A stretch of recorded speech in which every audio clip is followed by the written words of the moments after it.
A'udzu billahi minasyaitonir rajim. Bismillahirrahmanirrahim. Assalamualaikum warahmatullahi wabarakatuh. Alhamdulillah. Alhamdulillahilladzi da'ana ila daris salam wa hadana ila siratikal mustaqim wa ala alihi wa sahbihi ajma'in, amma ba'd. Qala ta'ala fi kitabihil karim. A'udzu billahi minasyaitonir rajim. Bismillahirrahmanirrahim. Subhanalladzi asra bi 'abdihi lailan minal masjidil haram ilal masjidil aqsa alladzi barakna haulahu linuriyahu min ayatina innahu huwas sami'ul basir. Al-ayah. Amma ba'd. Saudara-saudaraku semanawa, para pemirsa yang ada di rumah, alhamdulillah pada kesempatan hari ini kita berada di bulan yang insya Allah penuh barakah, yakni bulan Rajab.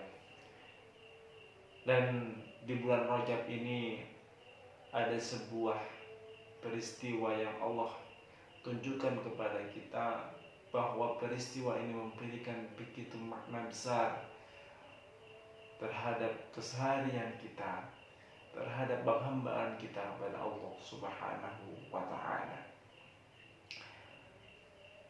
Para pemirsa yang ada di rumah, Allah Subhanahu wa ta'ala memberikan sebuah anugerah yang luar biasa, sebuah peristiwa yang tidak bisa secara logika, secara teknologi pun dipecahkan, tetapi peristiwa ini hanya bisa dirasakan dan dipecahkan dengan rasa keimanan kepada Allah Subhanahu wa ta'ala. Saudara-saudaraku semanawa dan pemirsa yang ada di rumah, sebelum saya menceritakan tentang peristiwa tersebut, saya akan menjelaskan bagaimana Nabi Muhammad SAW merasakan sebuah kesedihan yang sangat mendalam dalam dirinya, dalam kehidupannya, sehingga pada akhirnya Allah Subhanahu wa ta'ala menurunkan malaikat Jibril untuk bertemu dengan Nabi Muhammad, diutus oleh Allah untuk memberikan hadiah kepada Nabi Muhammad, yakni hadiah yang bernama Isra dan Mi'raj, sesuai dalam surat Al-Isra ayat 1.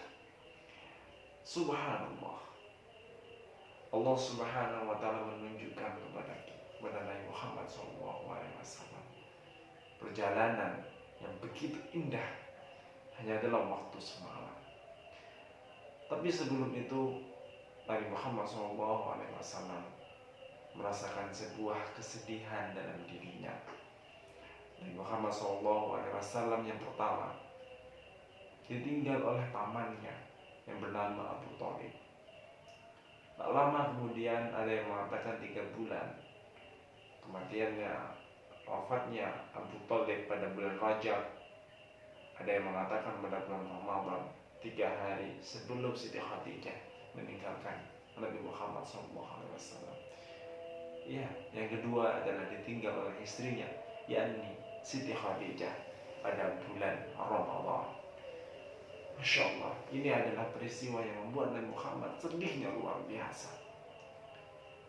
Tidak sampai di situ, sahabatku yang ada di rumah, Nabi Muhammad SAW setelah ditinggal oleh 2 kekasihnya tersebut, Nabi semakin banyak hantaman, semakin banyak hinaan, semakin banyak caci makian selama di kota Mekah.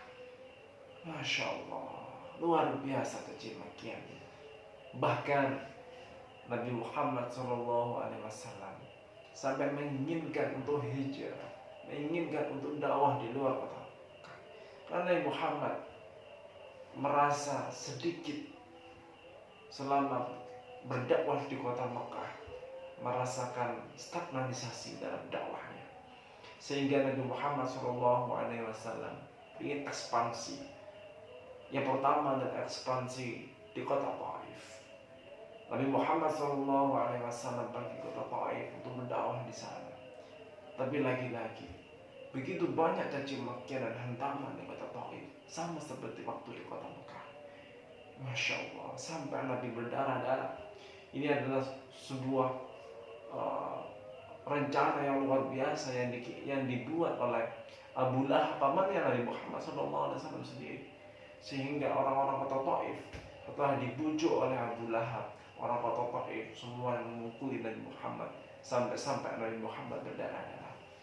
Terus sampai Nabi Muhammad SAW keluar dari kota Taif dalam kondisi berdarah.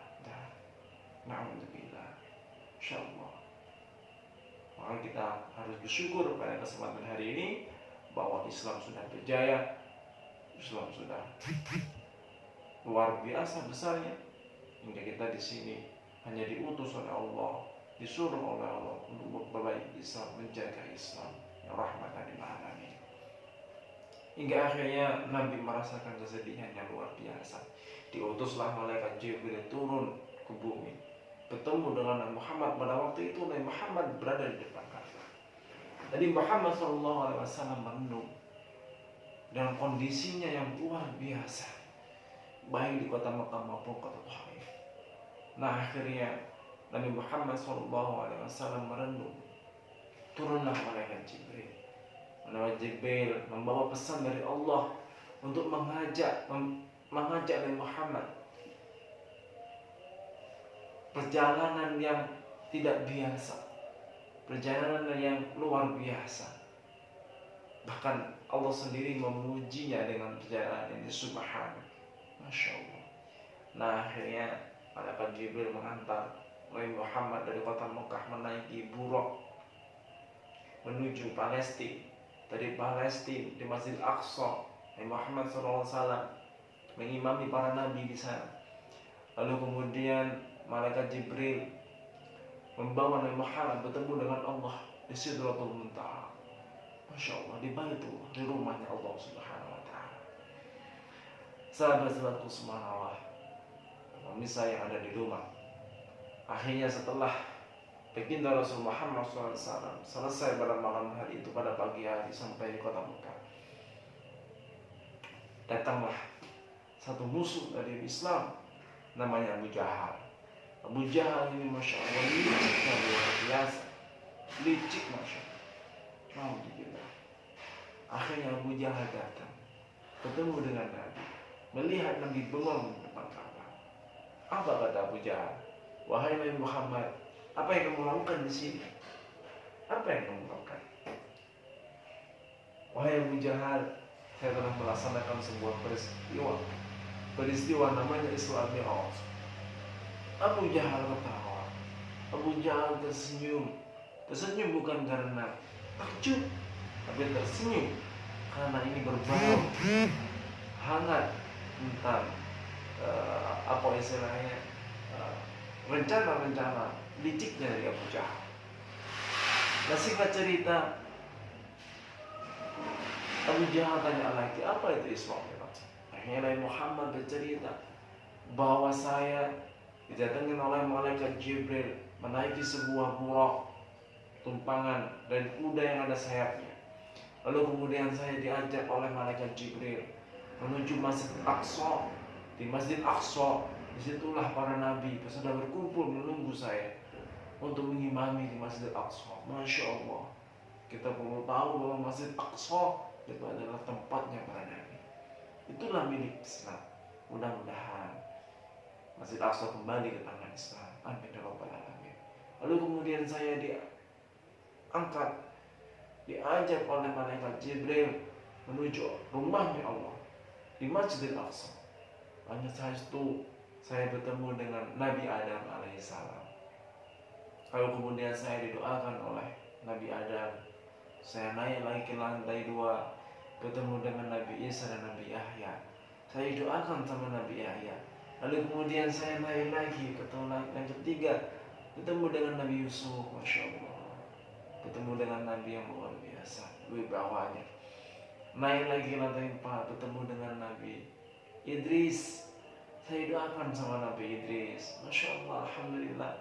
Lalu kemudian saya naik lagi ke lantai yang kelima. Saya bertemu dengan Nabi Harun alaihissalam. Masya Allah, saya doakan lagi sama Nabi Harun. Akhirnya saya naik lagi yang enam, bertemu dengan Nabi Musa alaihissalam. Dan di sini, disinilah ada sebuah percakapan tentang ritual ibadah kita, penghambaan kepada Allah Subhanahu Wa Taala. Lalu kemudian saya doakan menuju lantai yang ketujuh. Saya bertemu dengan Nabi Ibrahim alaihissalam. Masya Allah, bapaknya para nabi. Saya doakan oleh Nabi Ibrahim. Akhirnya saya bertemu dengan Allah Subhanahu Wa Taala di Masjidil Aqsa, di rumahnya Allah.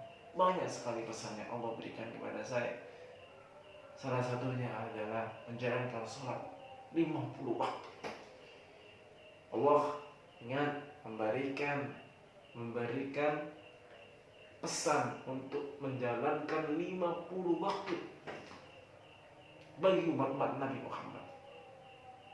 Masya Allah. Akhirnya Nabi Muhammad tanpa pikir panjang, Nabi Muhammad langsung turun membawa pesan begitu banyak, salah satunya 50 waktu. Bertemu dengan Nabi Ibrahim, didoakan oleh Nabi Ibrahim. Bertemu dengan Nabi Musa, di stop Nabi Musa. Nabi Muhammad, apakah umatmu kuat menjalankan perintah tersebut? Umatku saja tidak kuat. Cobalah kamu minta keringanan kepada Allah Subhanahu Wa Taala. Dan akhirnya Nabi Muhammad naik lagi bertemu dengan Allah, minta keringanan, turun jadi 45, naik lagi jadi 30, naik lagi jadi 25, 20, sampai yang terakhir 5 kali. 5 waktu dalam sholat sehari semalam. Masya Allah, Alhamdulillah. Akhirnya berkat saran dari Nabi Musa sampai 5 waktu dalam sehari semalam. Sahabat-sahabatku semua, ini saya ada dua. Akhirnya Nabi Muhammad SAW tidak berani naik lagi untuk perintah yang terakhir kalinya dari Nabi Musa, karena Nabi Muhammad sudah merasa malu. Sudah berkali-kali minta keringanan kepada Allah Subhanahu Wa Taala. Akhirnya Nabi Muhammad turun sampai yang terakhir. Nabi Muhammad sampai di kota Mekah, mendengar cerita dari Nabi Muhammad. Abu Jahal, Masya Allah, Abu Jahal ketawanya luar biasa. Saudara-saudaraku, Abu Jahal ini Masya Allah liciknya. Hingga Abu Jahal ini punya rencana yang Masya Allah, ingin memalukan Nabi, ingin menghancurkan Islam. Apa? Abu Jahal meminta kepada Nabi Muhammad untuk pergi ke sebuah bukit antara Bukit Safa dan Marwah. Ini adalah bukit yang biasanya oleh orang-orang Mekah itu digunakan untuk pengumuman penting. Nah, akhirnya Nabi Muhammad ini diajak, dia mau. Akhirnya Abu Jahal menggandeng ke tangan Nabi Muhammad. Ini adalah sebuah peristiwa yang tidak biasa dalam sejarah di kota Mekah. Abu Jahal yang notabene dari kaum Quraisy, Nabi Muhammad yang notabene dari kaum muslimin, bergandengan tangan. Suatu hal yang sangat aneh dalam kota Mekah. Dan biasanya Abu Jahal ini selalu mencaci maki, mencemooh, bahkan memukul orang-orang Islam, budak-budak Islam. Tapi ini enggak. Abu Jahal bergandengan tangan dengan Nabi Muhammad SAW menuju sebuah bukit untuk memberikan pengumuman kepada orang-orang. Akhirnya orang-orang Mekah semua takjub. Ini ada peristiwa apa? Peristiwanya yang sangat aneh, tapi ini peristiwa terjadi, benar-benar terjadi. Di mana orang Quraisy yang itu Abu Jahal bergandengan tangan dengan Nabi Muhammad SAW. Akhirnya semua berkumpul di dalam bukit tersebut. Semuanya berkumpul, dan Nabi Muhammad di antara Abu Jahal menaik bukit tersebut. Sampai di bukit, Abu Jahal memberikan pengumuman prolog kepada orang-orang ke kota Mekah, khususnya kepada orang Quraisy dan orang muslimin pada waktu itu ada di sana semua. Wahai kaum Quraisy dan kaum muslimin, hari ini Nabi Muhammad akan menceritakan tentang sebuah cerita tentang Isra dan Mi'raj. Oh, silakan. Itu kata Abu Jahal. Mungkin seperti itu ya. Nah, akhirnya Nabi Muhammad dengan rasa yang sangat bangga, senang. Nabi Muhammad menceritakan tentang kejadian yang tidak mungkin masuk dalam akal pikiran, tapi masuk sekali dalam hati kita, sanubari kita. Nabi Muhammad cerita bahwa saya menjalankan perjalanan menuju kota Palestina, lalu kemudian saya diantar oleh malaikat Jibril bertemu dengan Allah, lalu kemudian saya turun lagi di kota Mekah. Perjalanan hanya dalam waktu 1 malam. Masya Allah. Selesai dari cerita itu panjang kita ya. Akhirnya semua ketawa. Saudara-saudaraku, bahkan orang kaum muslimin sendiri itu sudah mulai turun. Nah, kaum muslimin sendiri itu turun. Bahkan sebagian ada yang kufur mendengar cerita dari Muhammad SAW. Masya Allah, sedihnya luar biasa yang dirasakan Nabi selama ini, ditinggal oleh 2 kekasihnya, dipukuli orang Taif, ya. Bahkan dicaci maki oleh orang-orang Quraisy sendiri, dan sampai sekarang orang-orang mukmin sendiri mereka semakin kufur, mereka mulai kufur, dan orang-orang Quraisy semakin kufur lagi mendengar cerita itu. Ini jahatnya dari Abu Jahal, jahatnya, liciknya Abu Jahal. Nah akhirnya kenapa mereka sampai seperti itu? Karena dalam logika tidak bisa dikaitkan dengan apapun pada waktu itu. Mungkin kalau sekarang masih ada beberapa teknologi tentang jet dan sebagainya yang bisa perjalanan begitu cepat melebihi cahaya. Pada waktu itu nggak ada. Pada waktu itu tidak ada sebuah teknologi yang bisa melebihi itu. Bayangkan coba, dari kota Makkah sampai kota Palestina 1.500 km, perjalanan jalan kaki itu sekitar 2 bulan BP. Itu hanya di kota Palestina. Tapi Nabi Muhammad diberikan mukjizat luar biasa oleh Allah, yaitu perjalanan Isra dan Mi'raj. Pemirsa yang ada di rumah, nah akhirnya Abu Jahal turun dari bukit, memberikan pesan kepada kaum Quraisy bahwa sekarang, naudzubillah, Islam hancur, katanya. Baik kaum Quraisy, sekarang Islam hancur, gitu. Ini jahatnya dari Abu Jahal. Andai kan ada Abu Jahal sih, baik, habis itu. Nah akhirnya semua gembira dengan kejadian ini. Gembira bukan karena kejadian Islam atau gembira karena Nabi Muhammad semakin sedih. Ya Allah. Nah akhirnya Abu Jahal ini belum selesai liciknya, jahatnya belum selesai. Nah akhirnya ada satu orang bilang kepada Abu Jahal, "Ya Abu Jahal, ini ada satu yang belum tahu tentang peristiwa ini. Siapa?" "Ya Abu Bakar." Abu Bakar belum tahu peristiwa ini. Nah akhirnya dicari. Perjalanan menuju kebunnya Abu Bakar, ya, antara kaum Quraisy dan kaum muslimin bergandengan tangan menuju kebunnya Abu Bakar. Sampai di sana, Masya Allah, liciknya Abu Jahal. Bilang ke Abu Bakar, "Ya Abu Bakar, apakah engkau tahu tentang peristiwa Isra Mi'raj?" Apa kata Abu Bakar? "Saya tidak tahu." "Apa itu Isra Mi'raj?" Diceritakan. Karena rasa yang bangga dari Abu Jahal tadi itu, akhirnya Abu Jahal tidak sadar, dia paham, bahkan dia hafal dari perjalanan Nabi sampai pulang di kota Mekah. Abu Jahal hafal, tidak ada yang salah. Ya karena kebenciannya tadi itu, karena pendidikannya, karena kejahatannya, dan dia luar biasa. Abu Jahal, alhamdulillah, jahatnya. Nah akhirnya apa yang dikatakan Abu Jahal? "Wahai Abu Bakar, apakah engkau percaya tentang peristiwa Isra Mi'raj?" Apa kata Abu Bakar? "Wahai Abu Jahal, saya percaya semua yang dikatakan oleh Nabi Muhammad SAW. Saya percaya 100% apapun yang dikatakan oleh Nabi Muhammad SAW. Karena Nabi Muhammad SAW itu hak. Semua yang dikatakan, semua yang diperbuat oleh Nabi Muhammad hak, tidak ada yang salah." "Lu kok bisa, wahai Abu Bakar? Semua di sini tidak ada yang percaya. Kok kamu percaya sendiri? Kamu itu aneh." Gitu. Ya, kata Abu Jahal seperti itu. "Ya Abu Jahal, perlu kau ketahui, andaikan," ini kiasannya ini ya, ini kiasannya. Andaikan sebuah tembok itu warnanya putih, lalu kemudian Nabi Muhammad SAW mengatakan, hei Abu Bakar, itu warnanya itu hitam, tembok itu bukan putih tapi warnanya hitam. Saya akan mengatakan, saya Abu Bakar, saya akan mengatakan, iya Muhammad, itu tembok warnanya hitam bukan putih. Engkau yang benar wahai Muhammad, Abu Bakar yang salah. Abu Bakar yang salah. Wahai Muhammad, engkau benar, itu tembok warnanya hitam. Masya Allah, imannya Abu Bakar luar biasa. Imannya Abu Bakar luar biasa. Coba kalau kita mendengar ada seorang guru mengatakan bahwa tembok itu warna hitam, mungkin kita sebagian mengatakan, ini guru pasti ngibu ini ya. Nah, seperti itu. Tapi Abu Bakar tidak. Subhanallah, imannya Abu Bakar.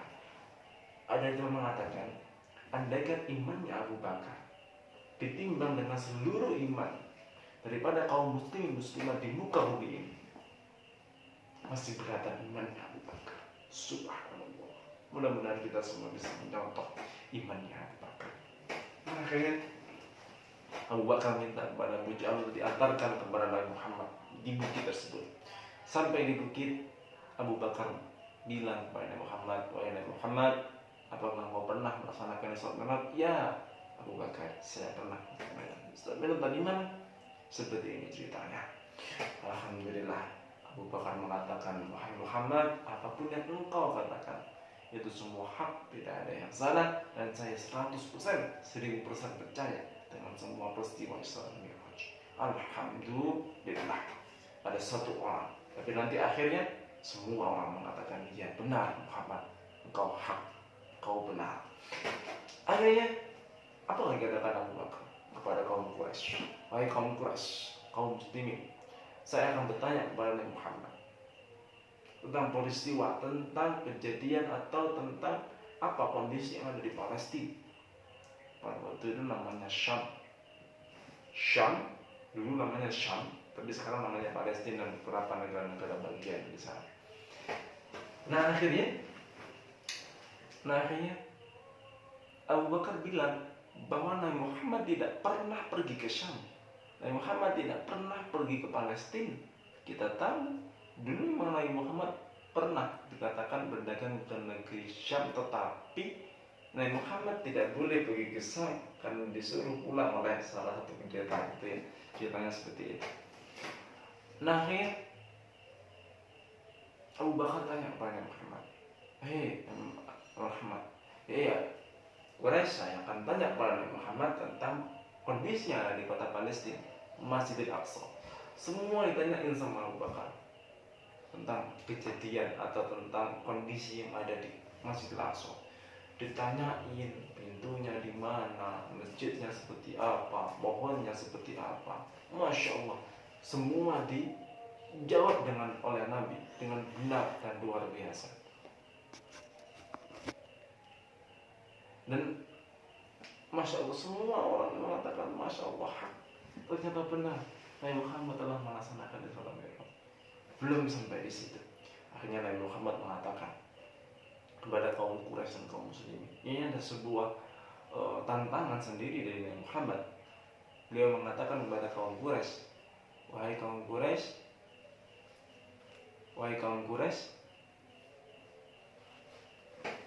andaikan peristiwa ini, tantangan ini salah, maka engkau boleh tidak percaya. Tapi andaikan ini benar, maka engkau wajib untuk percaya tentang Isra dan Mi'raj. Apa yang dikatakan Nabi? Wahai kaum Quraisy, wahai kaum muslimin, wahai kaum muslimin, besok akan ada kafilah yang akan datang di kota Mekah. Tanyakan kepadanya, dia telah kehilangan unta berkalung merah.